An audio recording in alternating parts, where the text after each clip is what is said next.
Hello guys. तो आप लोग कैसे हैं? सब ठीक होगा?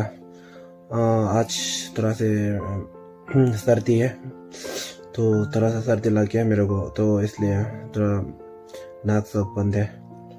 तो गाइस आज संडे था, तो इसलिए मैं यहाँ से थोड़ा से वॉक में चला गया था। तो रास्ते में अम्मा का एक छोटा सा एक दुकान दिखाई दिया, और यह दुकान बहुत ही सुनसान एरिया में है, और यहाँ पर मुझे तो लगता है कि कोई खरीदार कोई आता नहीं होगा। तो इसलिए मैंने थोड़ा सा यहाँ से अम्मा का यहाँ दुकान से थोड़ा से कुछ सामान ले लिया। और क्योंकि मुझे तो खाना कुछ नहीं था, लेकिन फिर भी थोड़ा सा ले लिया। और अम्मा ने पूछा कि पानी चाहिए, तो मैंने और एक पानी भी मंगा लिया। और मैं ये कहना चाहता हूँ कि हम सब एक दूसरे को मदद करना बहुत ही ज़रूरी है। तो ये अम्मा भी एक होप करके वो खुद दुकान लगा के बैठा है। तो